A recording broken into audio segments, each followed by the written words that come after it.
Se você lê esses livros e seu cérebro não sair desgraçado, tem alguma coisa errada.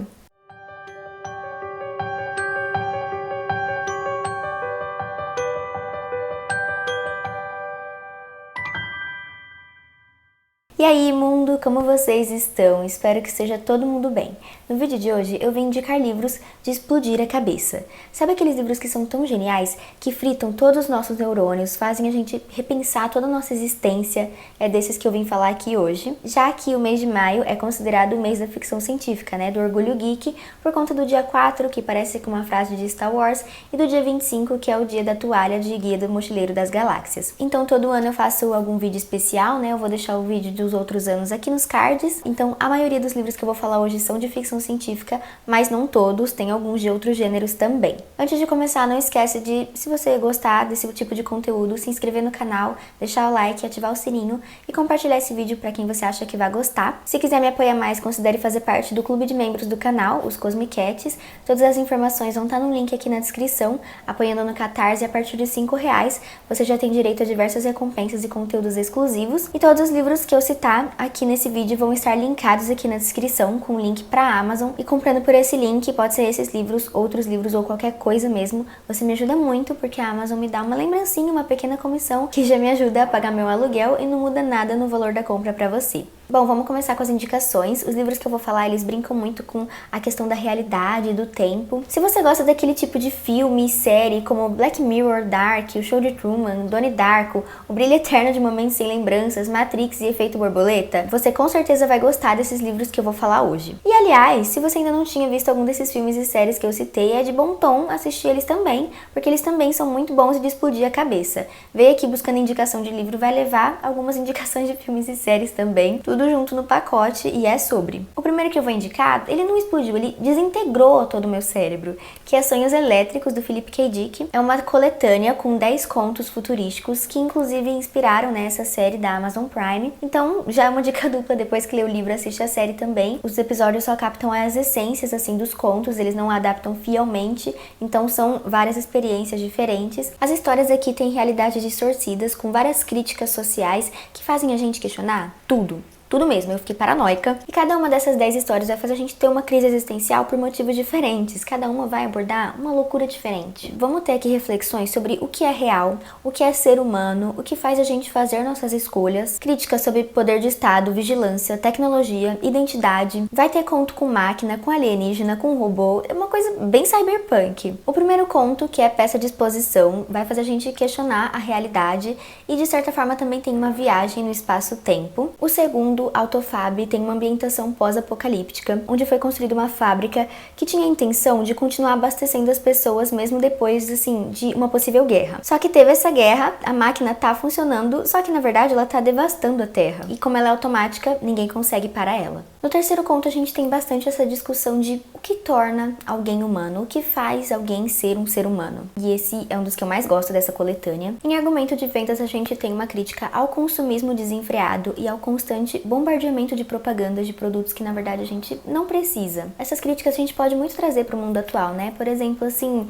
certa empresa que de 6 em 6 meses atualiza um produto que na verdade não precisaria de uma atualização. E a pessoa, mesmo já tendo um produto muito bom, vai lá e compra um novo só para ter o da moda, sabe? Em fabricante de gorros, nós temos algumas pessoas que desenvolveram uma capacidade de telepatia. Então o governo usa essas pessoas para invadir e vigiar as outras. Nesse conto discute assim até que ponto a vigilância do governo e esse controle da população é aceitável, porque as pessoas estão ali cumprindo as regras justamente porque estão sendo vigiadas. E se elas são contras, é porque elas têm algo a esconder. Por que o telepata não pode ver sua mente? É porque você tem alguma coisa a esconder, né? No conto Foster, Você Já Morreu, a gente também tem essa crítica ao consumismo desenfreado, mas dessa vez com publicidade infantil, do abuso, assim, da vulnerabilidade dos jovens para obter lucro. Mas esse conto também tem, de certa forma, uma relação com a Guerra Fria, porque essa sociedade está o tempo inteiro sob ameaça de guerra e está tendo manipulação tanto por parte da mídia quanto por parte do governo. Em A Coisa Pai, a gente tem um protagonista que é uma criança que ele acha que o pai dele meio que não é o pai dele, é uma coisa ali que tá no corpo do pai dele, que tem o corpo É o pai dele, mas não é o pai dele. Será que o pai dele foi substituído? Foi mudado? Foi possuído?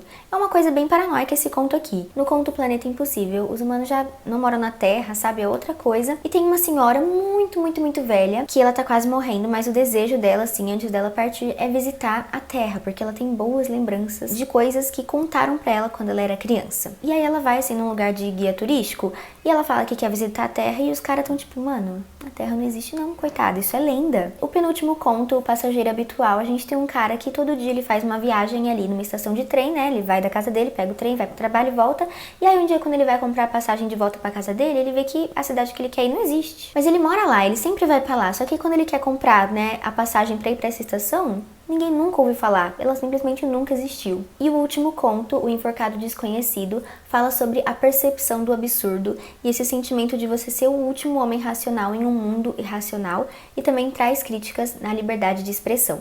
E aqui nessa edição, antes de cada conto, a gente tem uma introdução do roteirista que adaptou esse conto específico para a série. Porque na série são episódios independentes, né? Cada episódio é um conto e cada episódio também foi adaptado por um roteirista diferente. Então a gente tem esse texto introdutório do roteirista falando o que ele percebeu sobre esse conto, quais foram as concepções dele, qual foi a essência que ele quis passar pro episódio da série. Mas a introdução é bom você ler depois que você lê o conto, porque na maioria tem spoilers sobre o que acontece na história. Outro livro de contos que também é de fritar o cérebro é A História da Sua Vida e Outros Contos, do Ted Chiang, que é uma das minhas coletâneas favoritas. Aqui nós temos 8 histórias e meio que todas elas se relacionam com as leis da matemática, da física, da natureza, da ciência, assim, no geral. Tem alguns contos que falam de crença, todos eles têm muita paranoia também, e claro que todos trazem alguma crítica. Eu penso muito sobre esses contos até hoje, eles não saem da minha cabeça, eu ainda tô tentando digerir o que aconteceu. E a história que todas são trazidas de um jeito bem único e diferente. Por exemplo, tem uma aqui que é a Divisão por Zero, que fala sobre uma mulher que ela é matemática e ela acabou de sair de uma clínica psiquiátrica, né, porque ela estava internada, e ela fez alguns cálculos e acabou encontrando um teorema que contradiz toda a matemática. Tudo que a gente entende, todos os teoremas que a gente tem como fixos, caem por terra. Então ela meio que começa a surtar depois disso, né? E aí nesse conto a gente tem a história dela, né, dela falando dessa descoberta com o marido dela, e também vai intercalando com princípios e definições matemáticas. O último conto também é diferente, que ele é escrito em uma forma de documentário. Fala de uma espécie de filtro, né, um equipamento que você coloca assim e filtra a beleza. Então meio que você não vai conseguir distinguir o que é feio do que é bonito. Vai acabar com essa diferenciação e discriminação pela aparência e com essa preocupação excessiva também com a aparência. E aí ao longo do documentário a gente vai ver os benefícios e os malefícios disso, né? Vai ter argumento para os dois pontos, experiências de quem cresceu já usando esse equipamento, depoimento de quem apoia, de quem é contra, de quem criou, como se fosse realmente um debate. E tem, né, o conto A História da Sua Vida, que foi o conto que inspirou o filme da Netflix chamado A Chegada, que é o melhor filme que existe. Nossa, eu amo tanto esse filme, é o meu filme favorito de todos. É uma mistura de ciências exatas com ciências humanas, sabe? A gente vai ter essas naves alienígenas que pousam na Terra e essa linguista que vai tentar se comunicar com esses alienígenas, né? Entender como que eles falam e nossa, fala muito da importância da comunicação. E esses alienígenas, eles escrevem de um jeito assim, em ciclo, em que não tem um começo, um meio e um final. A gente começa aqui, vai escrevendo na linha assim. Não, eles escrevem de um jeito que você pode ler tudo de um jeito único. E é desse jeito que eles entendem o tempo também. É como se fosse passado, presente e futuro, tudo junto ao mesmo tempo. Então aí vem um questionamento, será que a nossa vida já tá toda moldada, toda escrita? A gente tem um destino assim, inescapável, onde tudo já tá predestinado? Ou será que a gente pode mudar? Será que realmente o que a gente fizer aqui agora vai mudar o que vai acontecer no futuro? Ou já tava tudo certo, definido, o que ia acontecer na nossa vida? E essa linguista, né, da história, ela tá trabalhando com um físico que tenta explicar alguns conceitos físicos pra ela, para que a partir disso ela consiga entender a linguagem dos alienígenas. Então no conto tem algumas partes assim, ó. E o filme é simplesmente a melhor coisa que existe. A gente vai dar vontade de chorar, assim, só de lembrar. É tão lindo, é tão perfeito, cara. A história tá adaptada muito fielmente, eles só melhoram, só incrementam mais coisas, né? Adaptar conto é muito bom, porque quando vai adaptar um romance, uma história mais longa, é difícil conseguir colocar toda a essência do livro inteiro em um filme de, assim, 2 horas. Já num conto, como é uma história mais curta, em vez de eles terem que diminuir, eles têm que acrescentar mais coisa. Então fica uma experiência ainda melhor. Flash Forward, do Robert Sawyer. Nossa, esse aqui macetou os meus últimos 2 neurônios. Aqui a gente tem um grupo de cientistas e físicos que estão trabalhando em um acelerador de partículas, tentando fazer um experimento revolucionário. Mas tudo dá errado e por algum motivo todo mundo apaga por 2 minutos e a consciência da pessoa é transportada para o futuro. Então, do nada, durante 2 minutos, a pessoa vive no futuro, né? Tem um vislumbre de como ela vai estar, o que ela vai estar fazendo no futuro. Mas isso não foi só ali, onde estava o acelerador de partículas, foi no mundo inteiro, todo mundo apagou por 2 minutos, então isso gerou uma catástrofe, né? Um monte de acidente aconteceu, o avião caiu e gente morreu. Então a gente vai acompanhar a humanidade tentando lidar com tudo isso, tanto com esse controle de danos, né? Tentar voltar tudo ao normal depois de tantas mortes e tantos acidentes, quanto com saber como que você vai estar no futuro. Será que as pessoas ficaram satisfeitas com o que viram? Tem as consequências sociais, né? Do que as pessoas vão fazer a partir daí. Se elas vão aceitar esse futuro que elas já viram ou se elas vão tentar mudar. Mas aí tem esse ponto, será que realmente elas podem mudar? Será que o futuro é mutável ou imutável? Se elas mudarem de atitude, o futuro vai ser realmente diferente? Será que já tá tudo predestinado ou eles têm o livre-arbítrio? E aí, cara, a gente vai ficar nessa curiosidade, sabe? Querer saber logo o que aconteceu, se o futuro vai ser igual, se vai ser diferente, o que as pessoas vão fazer. Por isso o livro é muito frenético, uma leitura bem rápida e fluida, principalmente no começo e no final. Que no começo é quando tudo isso acontece e no final é quando a gente tem o futuro, tem um monte de treta acontecendo. No meio acaba ficando um pouco arrastado, porque é mais só assim, o cientista tentando entender o que rolou, por que aquilo aconteceu, né? E buscando explicações científicas para aquilo. Então cada cientista vai apresentar sua teoria, eles vão fazer pesquisas e não sei o quê. Então esse livro vai trabalhar a descontinuidade do tempo, né? Essa percepção do tempo, porque o tempo é uma coisa inventada. Ele é uma linha? Se é uma linha, por que a gente não pode pegar um atalho, né? Tá aqui, pulou pra cá. É uma coisa confusa, é uma coisa abstrata, é uma coisa que, como eu já disse, macetou meus 2 neurônios. Outro de fritar a cabeça. Os 7 maridos...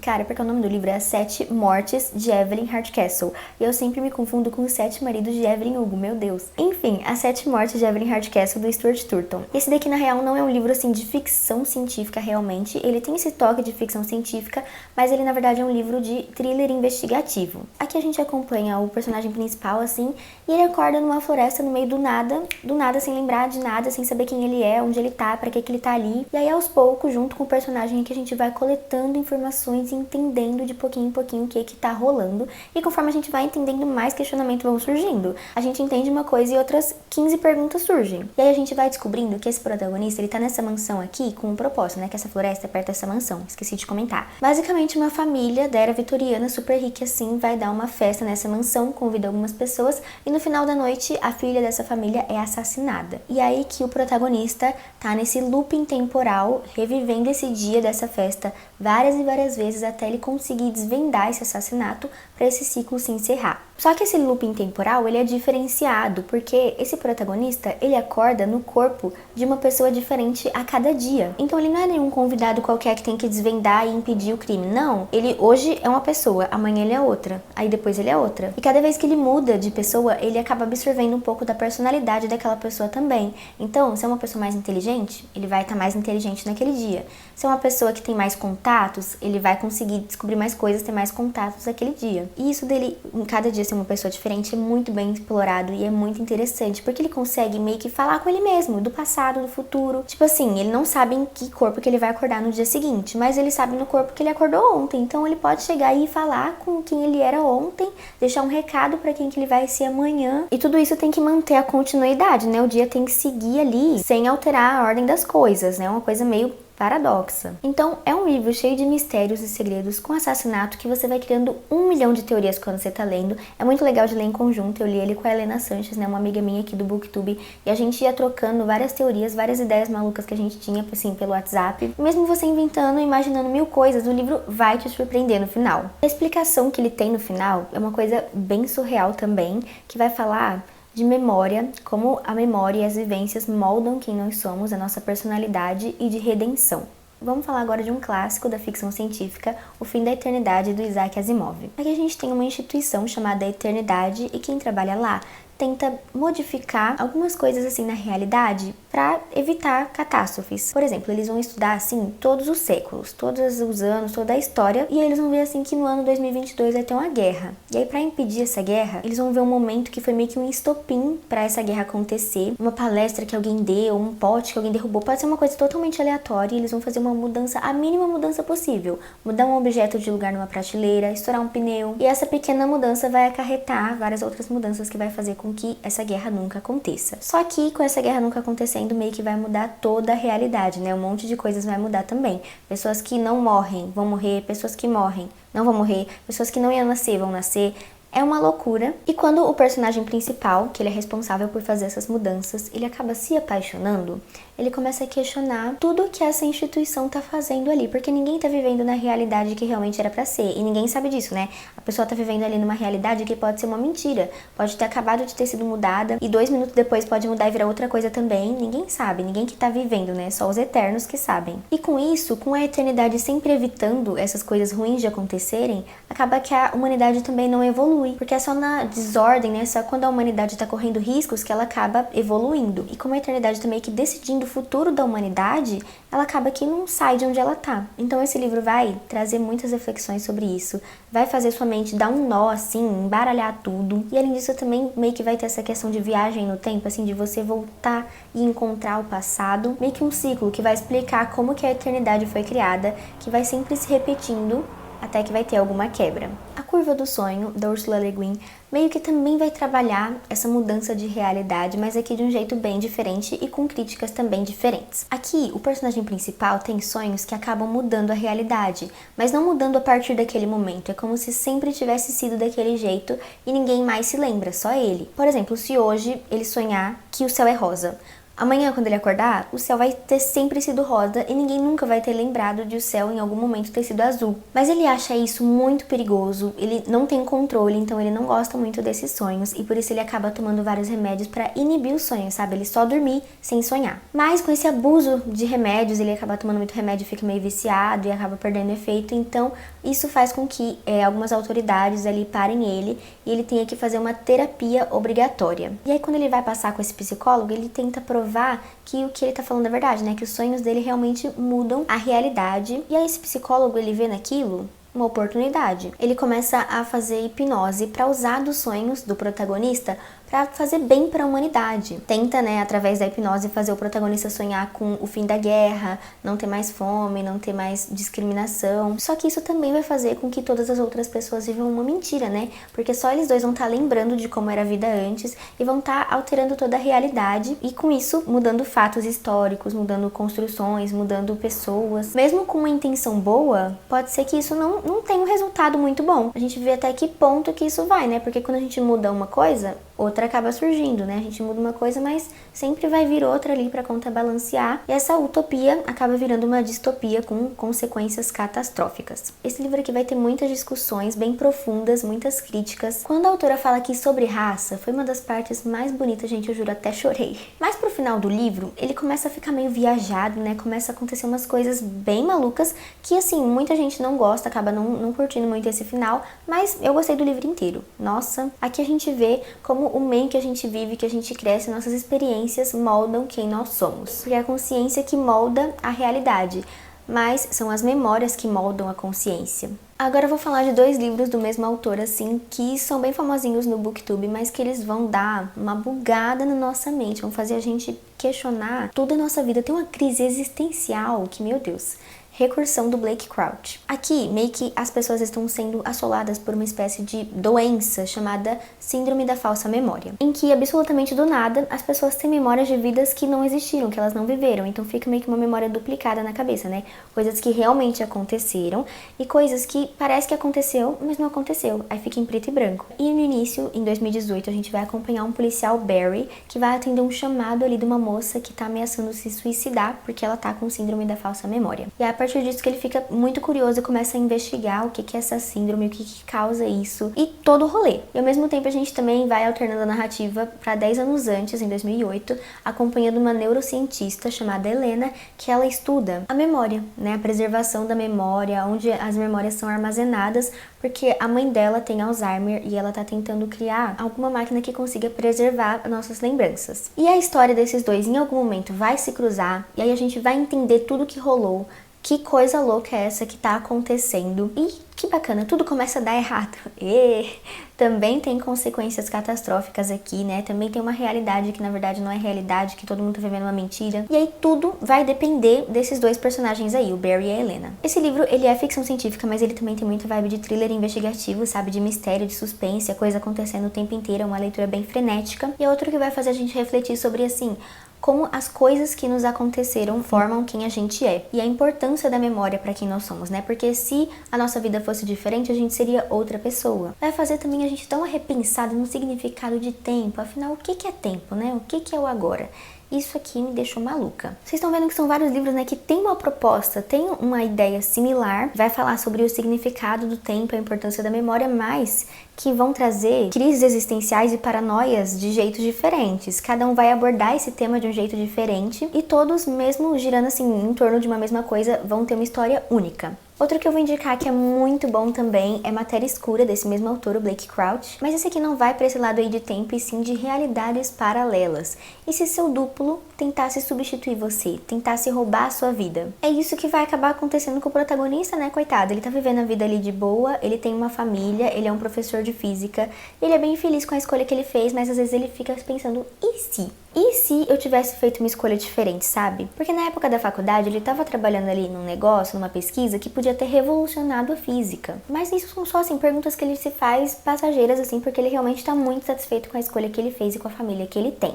Até que um dia ele é sequestrado e vai parar num lugar que ele não conhece ninguém, ele não reconhece, ele não sabe onde ele tá, o que ele tá fazendo, mas todo mundo conhece ele. Todo mundo tá ali perguntando, e aí?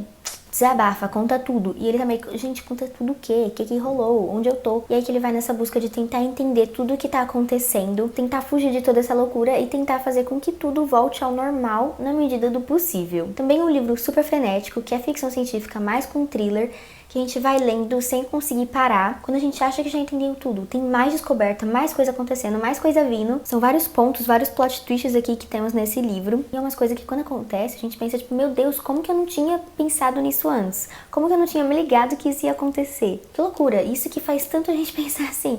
Como a nossa vida podia ser totalmente diferente se a gente tivesse feito uma única escolha diferente. Se eu tivesse escolhido um caminhozinho minimamente diferente que seja, hoje poderia ser que eu não estaria aqui, né? Possibilidades infinitas de vidas e coisas que eu poderia estar tendo se eu tivesse tomado outros caminhos. Vamos sim questionar cada escolha que a gente fez na nossa vida. É sobre isso. Agora eu vou falar de alguns contos. Esse que eu vou falar agora está disponível no Kindle Unlimited. Eu li por lá. É um conto independente de uma autora nacional. Se chama Vizinhos, da D. Celestino, acho que é assim. E aqui a gente também vai ter meio que essa coisa de realidade paralela e loucura e paranoia, gente. Isso aqui tu vai ficar doido lendo. Um cara se mudou para um prédio novo, ele tá passando por um momento difícil na vida, né? Tá enfrentando um divórcio e ele tá lutando também com um vício com drogas. E aí quando ele se muda, ele vai tentar conhecer, assim, alguns vizinhos. Ele fala com os vizinhos ali do mesmo andar que ele, super gente boa, um pessoal bacana. E aí tá, ele vai ver a vida dele e depois quando ele volta vai falar com esses vizinhos, não mora ninguém ali. Simplesmente não tem ninguém morando ali, ninguém, nenhum dos outros moradores, o síndico, ninguém nunca ficou sabendo de alguém, assim,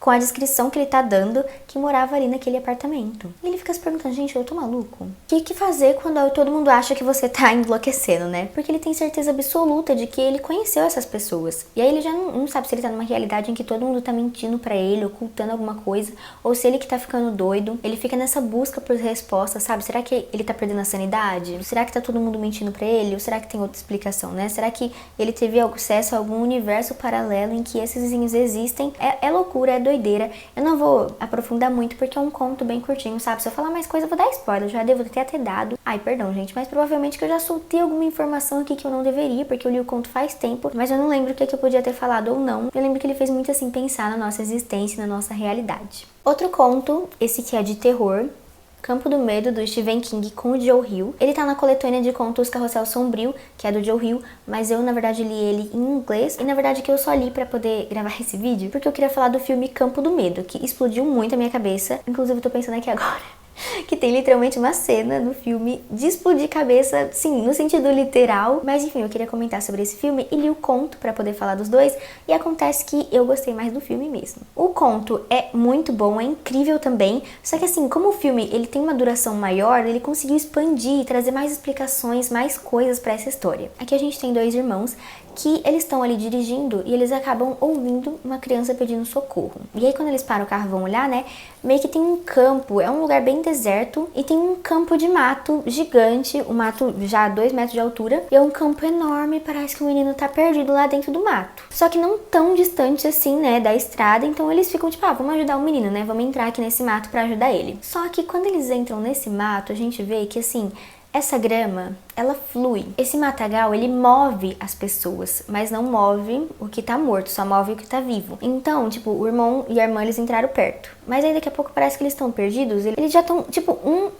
a quilômetros de distância um do outro, sabe? A grama flui e as pessoas fluem com ela. E é muito bem escrito, passa muito esse sentimento, assim, de desespero. Só que no conto vai focar só nisso, né? Nessa condição da grama fluindo. Já no filme, acrescentou também um fator do tempo, da descontinuidade do tempo, né? Desse ciclo, porque tem um lapso temporal na história, que eu não sei explicar. É uma doideira, vocês têm que assistir pra entender, mas meio que o tempo é descontínuo também, é uma coisa bem paradoxal. Por isso que eu acabei gostando mais do filme, né, porque no filme colocaram isso, no livro não tem, mas o conto é muito bom também. E o tempo descontínuo desse filme me lembrou muito uma história em quadrinho da Turma da Mônica. Turma da Mônica número 63, Dia das Bruxas, que é uma aventura especial, né? Isso aqui eu vou indicar mais pra quem é pré-adolescente, adolescente ou até adulto. Gente, eu reli essa história quando era adulta e mesmo assim me diverti. Eu colecionava, né, fazia a coleção de Turma da Mônica jovem, tinha vários números, mas eu acabei vendendo porque, tipo, não era mais muito assim a minha vibe, né? Eu mantive só esse porque é meu favorito. E aqui a gente tem uma história que se chama A Casa Fora do Tempo, em que a gente tem meio que esse mesmo conceito de descontinuidade do tempo, em que a gente não sabe, assim, se o que aconteceu ali foi passado, presente e futuro, tá tudo desconexo e é tudo uma loucura. É muito divertido, muito legal, realmente dá aquela bugada na cabeça, sabe? Então quem gosta desse tipo aqui de literatura,